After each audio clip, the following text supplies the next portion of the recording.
vous saluons dans le précieux nom de notre Seigneur Jésus. Nous sommes dans la joie de nous retrouver dans la maison de notre Père. Selon ce qu'avait dit David, je suis dans la joie. Quand on me dit allons dans la maison du Seigneur. Tout ce que nous avons comme besoin, la réponse se trouve auprès de Jésus. Et ce matin, nous sommes heureux parce que nous avons été conduits dans sa maison par sa grâce. Et nous y sommes par sa grâce. Nous venons de chanter pour lui. Et maintenant, je vous prie de vous tenir debout pour que nous effectuions la lecture de la parole. Nous allons lire dans Actes au chapitre 2. Nous commençons à partir du verset 22. Acte 2. Commençons avec le verset 22. Homme Israël, écoutez ces paroles. Jésus de Nazareth, cet homme à qui Dieu a rendu témoignage devant vous par le miracle, les prodiges et les signes qu'il a opérés par lui au milieu de vous, comme vous le savez vous-même. Cet homme, livré selon les desseins arrêtés, selon la pression de Dieu,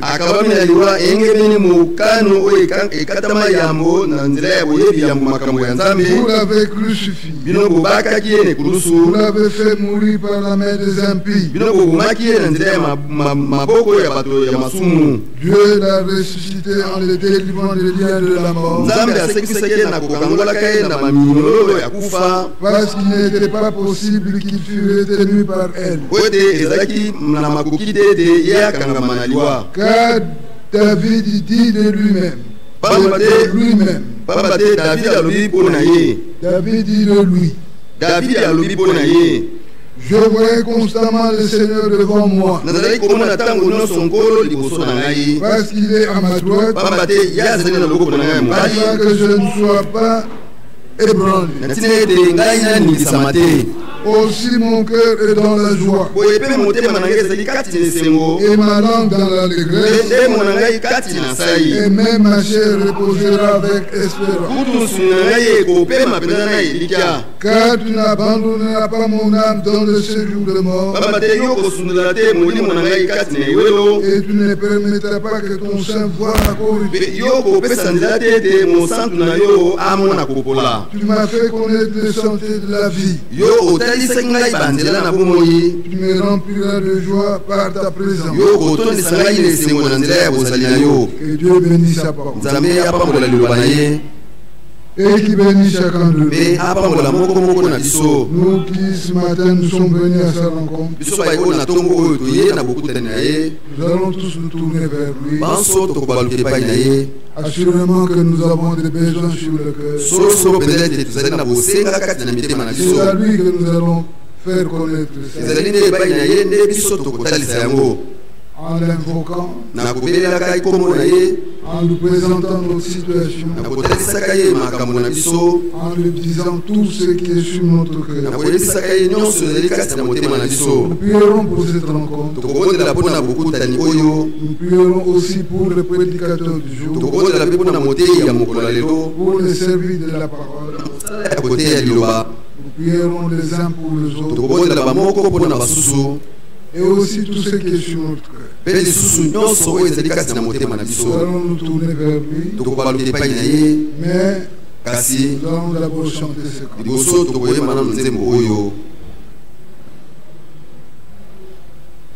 Crois sérément.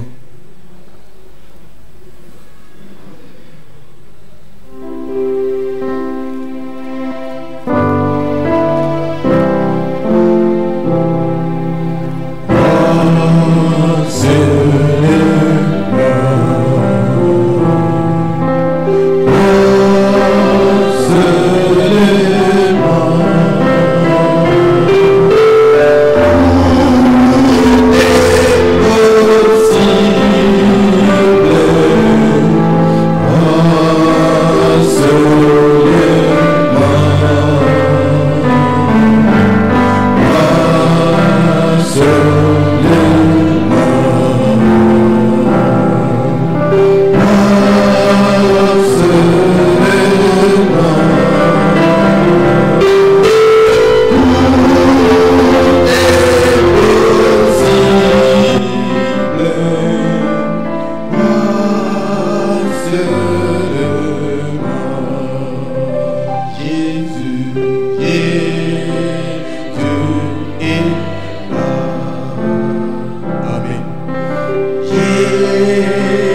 Nous te rendons grâce pour nous avoir rassemblés en Seigneur ce matin Nous t'exprimons notre reconnaissance pour le souffle de vie qui anime chacun de nous, pour l'être et le mouvement. Dans ta fidélité, ce matin déjà tu nous as renouvelé tes compassions et tes bontés. Nous nous y appuyons avec pleine confiance. Précieux Père Céleste, nous sommes là dans ta présence. Dans ta présence, toute expérience est possible. Tu es le Dieu Tout-Puissant. Nous sommes tels que nous sommes. Ne laisse aucun de nous quitter Seigneur comme il est venu. Toi, tu sondes les reins. Tu éprouves les cœurs. Tu connais la profondeur de nos cœurs. Tu connais nos besoins. Tu connais nos préoccupations. Tu connais ce qui manque à notre foi. Nous nous mettons à ta disposition. Précieux Père Céleste, parle à nos cœurs et agis en nous par le Saint-Esprit. Confirme puissamment ta parole. Tu es réel. Ce que tu fais est réel. Manifeste tes œuvres en nous, dans notre vie. Bénis ce service que nous te consacrons au nom de Jésus-Christ. Conduis-nous par ton esprit. Demande ton onction sur nous. Révèle-nous la puissance d'en haut. Remplis-nous de ton esprit.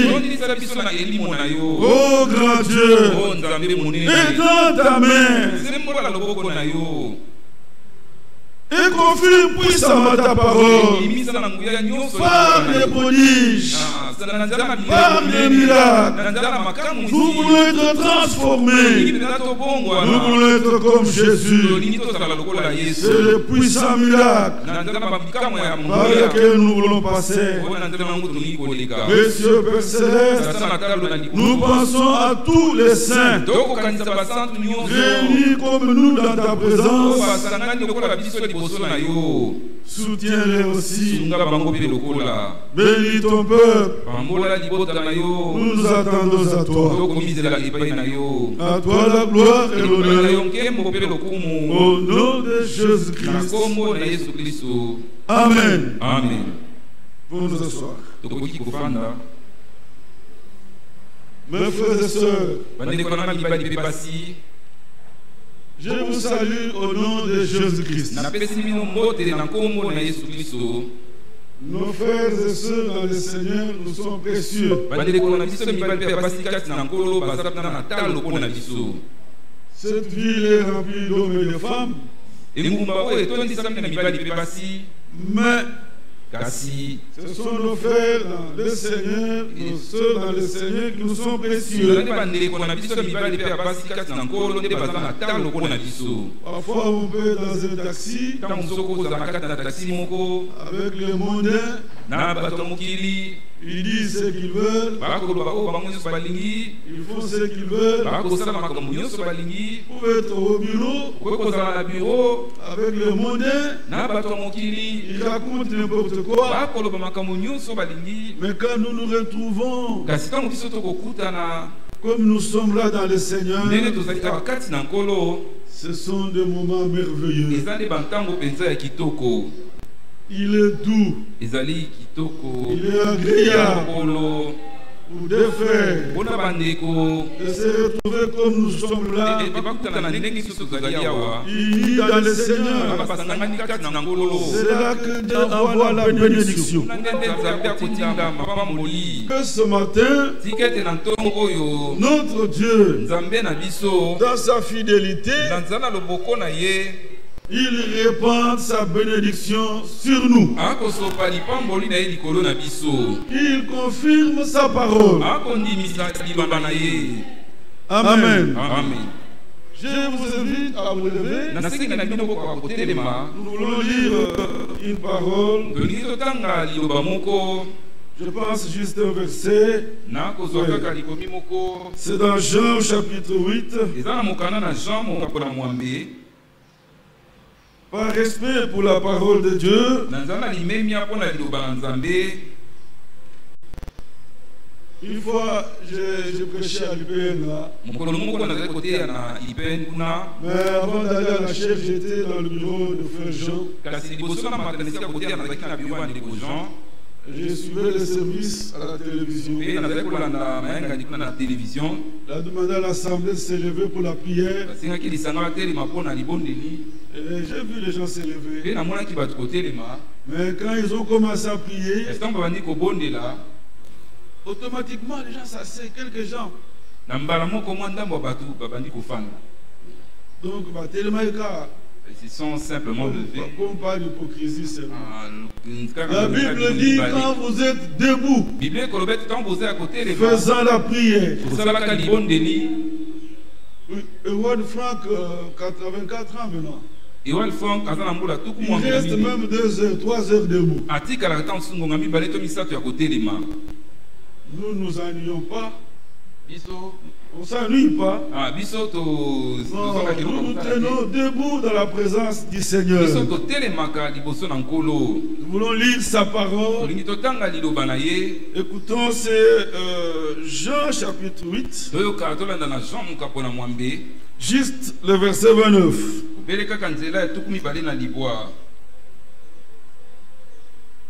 Celui qui m'a envoyé est avec moi. Il ne m'a pas laissé seul. Parce que je fais toujours ce qui lui est agréable. Je reprends ce verset. Celui qui m'a envoyé est avec moi. Il ne m'a pas laissé seul. Parce que je fais toujours ce qui lui est agréable. Précieux Père Céleste, nous te supplions. Tu nous as connus avant la fondation du monde. Et tu nous as prédestinés à être semblables à l'image de ton Fils. Nous voulons dire comme lui. Nous voulons le faire comme lui. Rends-nous capables. Bénis ce service. Parle à nos cœurs. Nous te le demandons. Au nom de Jésus-Christ. Amen. Amen. Vous nous asseoir.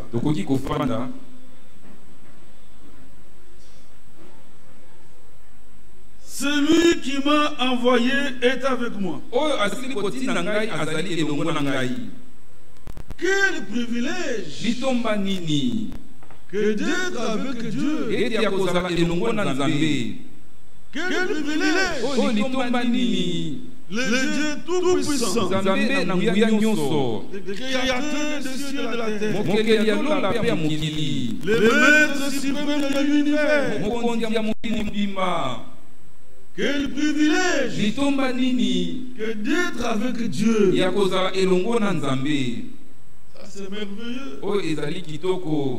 Être avec Dieu. Vous savez, un homme peut solliciter une audience auprès d'un chef de l'État. Et si on peut lui accorder,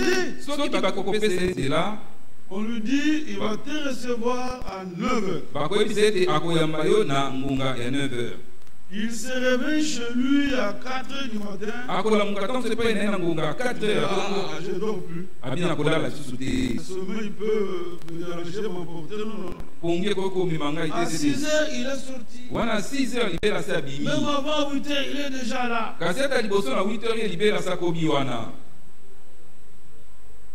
Et peut-être c'est pour 5 minutes. Comme c'est ça pour la minute mitano. Mais le monsieur là, le chef de l'État, c'est un homme. Kasi moto wana mokonzi ya mboka azali kaka moto. C'est un homme. Aza moto. Mais voilà, pour le voir. Kasi tala pona komona ye. Et si quelqu'un est entré là, il a été accueilli, il voit ça comme un sujet de gloire. Moto wana soki akei bayambi akomona ngo eloko ya nkembo. Il dit j'ai été reçu par le chef de l'État. Abi bayambaki ngai na mokonzi ya mboka.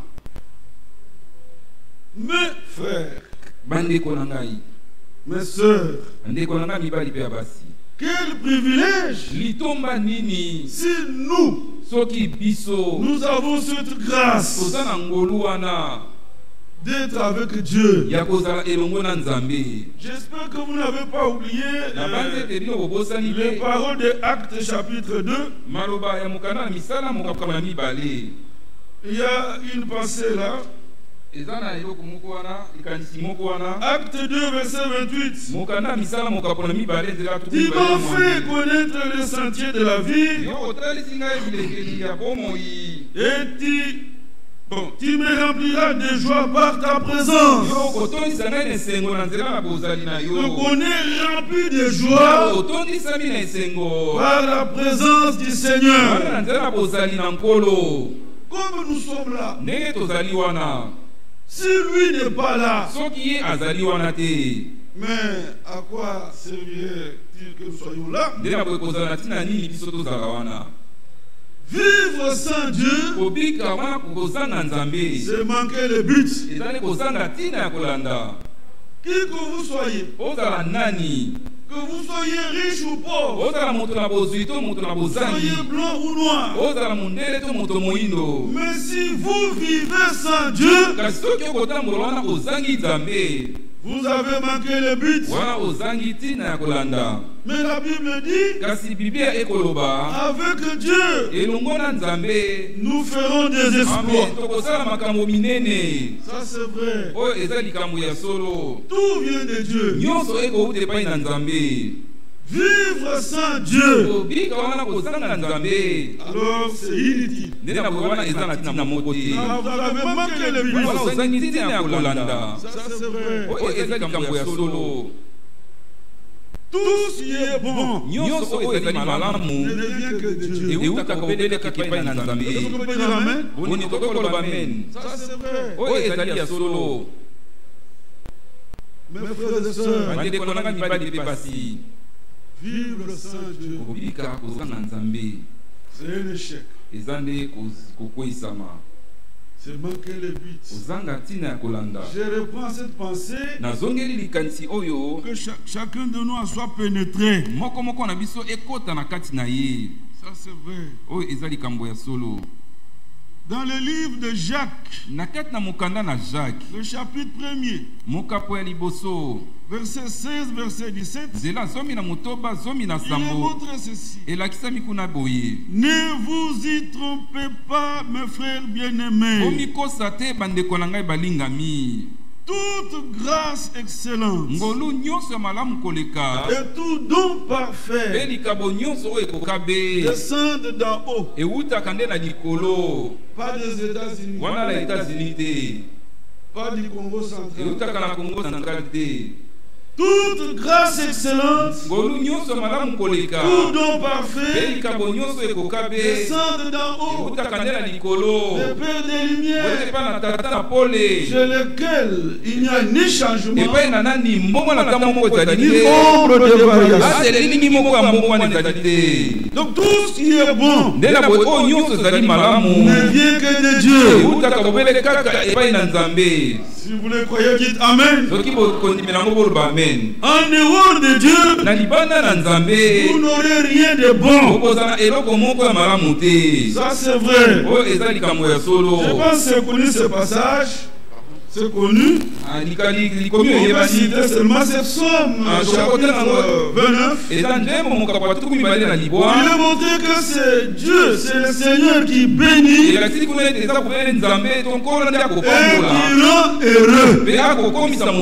En dehors de Dieu, on ne peut pas être béni. On ne peut pas être heureux. Si vous croyez, dites Amen. Amen. Il n'y a que Dieu qui bénit et qui rend heureux. J'élève mes yeux vers le monde. D'où viendra le secours?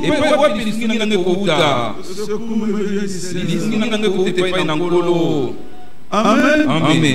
Ça c'est vrai. Nous ne voulons pas faire des yeux aux hommes pour les flatter. Vous vous appuyez sur l'homme. Vous faites des yeux doux. Vous le confiez en lui. C'est lui qui se confie dans un homme. Dieu le déclare maudit. C'est écrit, on peut le lire. C'est Jérémie 17.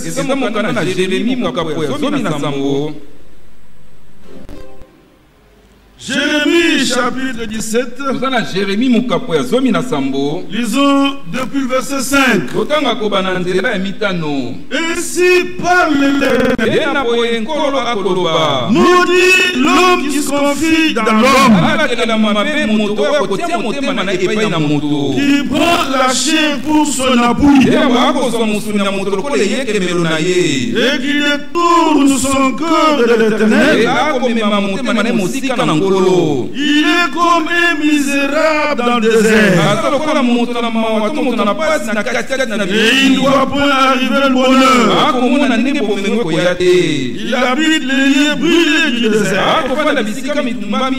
Il est salé sans habitant. Béni soit l'homme qui se confie dans le Seigneur. Et dont le Seigneur est l'espérance. J'espère en Dieu. Amen. Amen. Même si ce qu'il veut me donner, ça peut transiter par un homme, mais ça me vient du Seigneur. Ça c'est vrai. Béni soit l'homme qui se confie dans le Seigneur, et dont le Seigneur est l'espérance.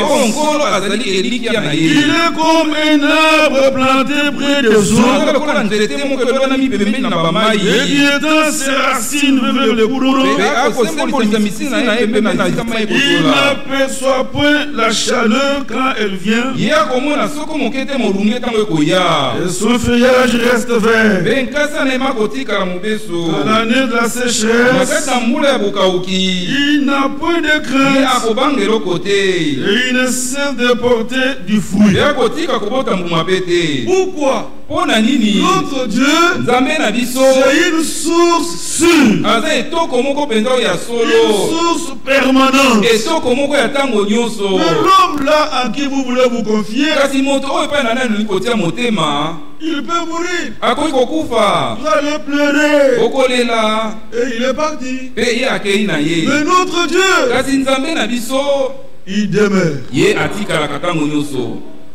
Que Dieu vous bénisse. Mes bien-aimés frères et sœurs, l'Écriture dit dans le livre de Proverbes, chapitre 10, verset 22, on peut quand même lire. Proverbe 10, verset 22. C'est la bénédiction de l'Éternel qui enrichit, et il l'a fait suivre d'aucun chagrin. Amen. Amen. Ça c'est vrai. Il n'y a pas d'autre issue. Il n'y a pas de plan B. Il n'y a que Dieu qui bénit. En dehors de Dieu, il n'y a pas d'autre issue. Mes frères et sœurs, quel privilège que d'être avec Dieu. Ça c'est possible. C'est merveilleux. Être avec Dieu. Je suis avec toi. Dieu dit à Gédéon, va avec la force que tu as. Délivre Israël de la main de Madian. Gédéon dit, mais comment? Notre famille c'est la plus pauvre. Je suis le plus petit. Dieu lui dit, est-ce que c'est lui qui devra prendre ça à Dieu? Dieu le voyait qu'il était petit. Il lui dit, je serai avec toi. Aujourd'hui c'est notre tour. Que le Dieu Tout-Puissant soit avec nous. Ça c'est vrai. Que Dieu soit avec nous. Dans ce que je fais, dans ma famille, même dans mon voyage, que Dieu soit avec moi. Quel grand privilège. Il est le grand Dieu. Nous ne comprendrons même pas tout ce qu'il a créé. Même les petits insectes. Je vais me poser des questions. Comment Dieu a-t-il pensé à tout ça? Tous les fruits qui sont sur la terre, avec leur goût là, comment a-t-il pensé à ça? Il est comment c'est Dieu? Ces voix sont incompréhensibles. Le grand Dieu. Mais ma frère, c'est Dieu là soit avec moi. Alors je suis le plus heureux. Que Dieu vous bénisse. C'était le mois passé. C'était le 12 août.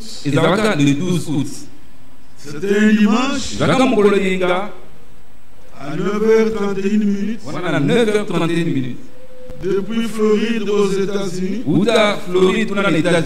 les gens de NASA avaient fait le lancement des sondes solaires. Vous voyez, pour traverser, pour entrer dans l'atmosphère du soleil.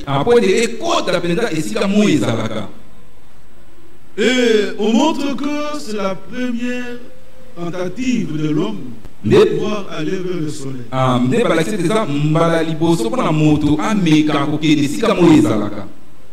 Les sondes là, ils ont dépensé plus d'$1 milliard. Et la mission que ça doit accomplir là-bas, ça doit prendre 7 ans. Et ça doit traverser 6,2 millions de kilomètres. C'est combien? C'est quelle distance? On parle de 6,2 millions de kilomètres. Et c'est pendant 7 ans. Vous voyez, ils ont fait le lancement là pour tenter. Mais notre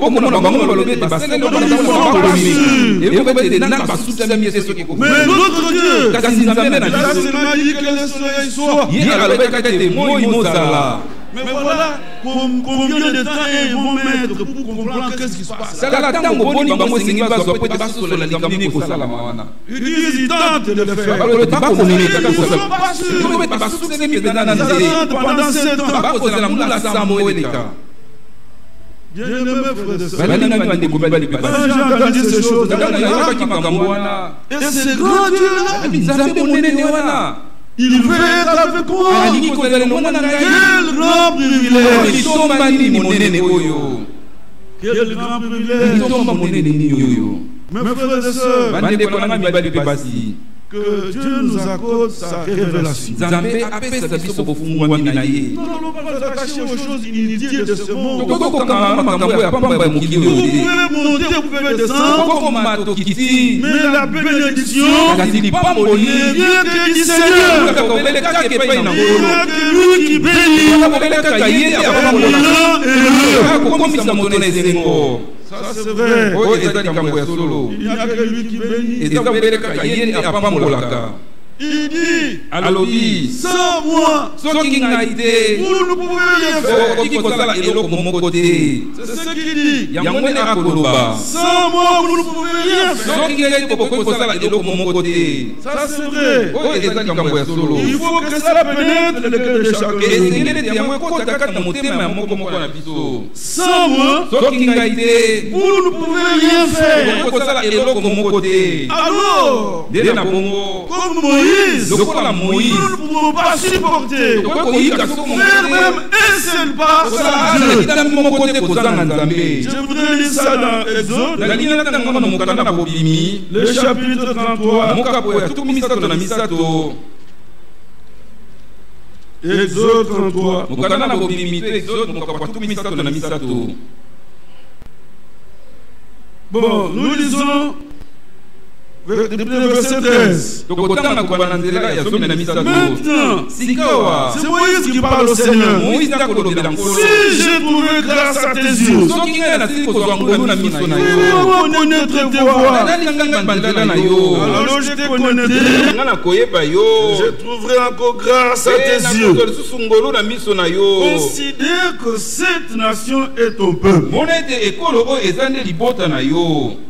L'Éternel répondit, kolo ayanoli j'ai marché moi-même avec toi. kotambola ngai moko elongo na yo Je te donnerai du repos. mpe nakopesa yo bopemi. Moïse lui dit, moïse alobi na ye si tu ne marches pas toi-même avec nous, soki otamboli yo moko te elongo na biso ne nous fais point partir d'ici. kotika biso soko moke te tolongo esika Est-ce que oyo. vous suivez? À bokolanda faire un seul pas sans Dieu. kosala ata litambo moko te kozanga nzambe. Parce que sans lui, po te soki ye te le pas que je vais faire, c'est inutile. litambo nani ekozala na ntina te. Tout vient du Seigneur. nyonso ekowuta epai na nkolo. Ça c'est vrai. wana eza likambo ya Moïse solo. lui dit, moïse alobi na ye si tu ne marches pas toi-même avec nous, soki otamboli yo moko te elongo na ne nous biso fais point partir d'ici. kolongola biso na esika oyo te. Comment sera-t-il donc certain ndenge nini mpenza tokosukisama que j'ai trouvé grâce à tes yeux, ete ngai nasili kozwa ngolu na miso na yo moi et ton peuple? ngai elongo na libota na yo. Ne serait-ce pas quand tu marcheras avec nous oni ekozala te ntango yo kotambola elongo na biso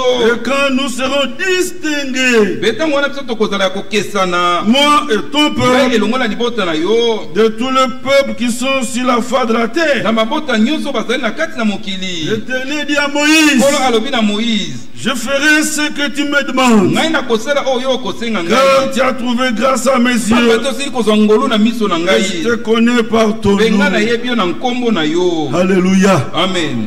Mes frères et sœurs, bandeko na ngai mibali mpe si basi cette profondeur soki bozindo peut oyo être en chacun de nous, ekoki kozala na kati na moko na ne biso pas faire un seul pas sans Dieu. kozala ata litambe moko te kozanga Si nzambe. vous êtes d'accord, dites Amen. soki bondimi yango boloba amen. Pas un seul pas sans Dieu. wana ata litambe moko te kozanga Il nzambe. dit sans moi, alobi soki ngai te vous ne pouvez rien faire. bokoki kosala eloko moko Mais te avec moi, kasi elongo na ngai avec Dieu, elongo na nous nzambe ferons des exploits. kosala makambo minene. Nous voulons que Dieu soit avec nous. tolingi ete nzambe azala elongo na biso. Oui, bien-aimés ya frères. solo balingami Nous bandeko voulons qu'il soit avec nous. tolingi ete azala elongo na biso. Mais les critiques que nous avons lues kasi likomi oyo totangaki dans Jean au chapitre 8, na mokanda na jean mokapo na mwambe je relis ça parce qu'il y a quelques-uns qui viennent en retard là. nazongeli yango po ete namoni bato mosusu bakoya na nsima na ntango. Jean 8, verset 29. jean mokapo na mwambe nzela tuku mibale na libwa. Celui qui m'a envoyé est avec moi. oyo asili kotinda ngai azali elongo na ngai.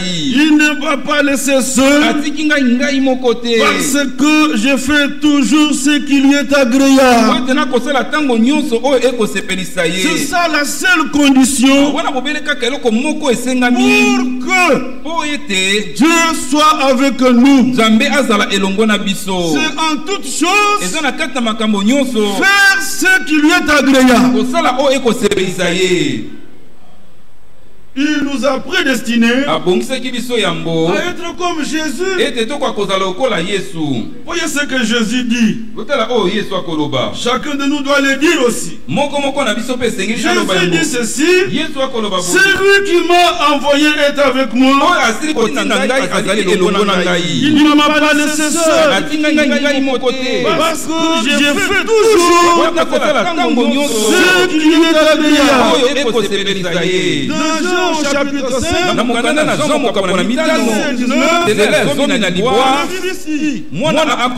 le Fils ne fait rien selon son entendement. Il ne fait que ce qu'il va faire au Père. Je fais toujours ce qui lui est agréable. Voilà pourquoi il est toujours avec moi. Si nous voulons que Dieu soit avec nous, qu'il soit toujours avec nous, nous devons comme Jésus faire toujours ce qui lui est agréable. Ça c'est vrai. Toujours ce qui lui est agréable. Mais bien aimés frères, lisons un peu dans Actes chapitre 10. Actes chapitre 10. Depuis le verset 34. C'est l'apôtre Pierre qui parle. Alors Pierre, ouvrant la bouche, dit: en vérité, je reconnais que Dieu ne fait point exception de personnes, mais qu'en toute nation, celui qui le craint et qui pratique la justice lui est agréable. Nous disons Amen. En toute nation, même au Congo, même à Kinshasa ici, celui qui pratique la justice, celui qui craint Dieu, il sera agréable à Dieu. Alors Dieu sera avec lui. Et avec Dieu, nous ferons des exploits. Ça c'est vrai mes frères. Nous devons faire toujours ce qui lui est agréable. Nous devons en toutes choses accomplir sa volonté. Sa volonté exprimée au travers de sa parole. Dans le livre des Romains, chapitre 12, lisons même depuis les premiers versets. Il est dit ceci: je vous exhorte donc, frères, par les compassions de Dieu, à offrir vos corps comme un sacrifice vivant, saint, agréable à Dieu, ce qui sera de votre part un culte raisonnable. Ne vous conformez pas au siècle présent. Nous disons Amen. Mais soyez transformés par le renouvellement de l'intelligence, afin que vous discerniez quelle est la volonté de Dieu, ce qui est bon, agréable et parfait. En toutes choses, nous devons discerner quelle est la volonté de Dieu, ce qui est bon, agréable et parfait. Ça c'est vrai. Nous ne devons pas nous conformer au siècle présent. Moïse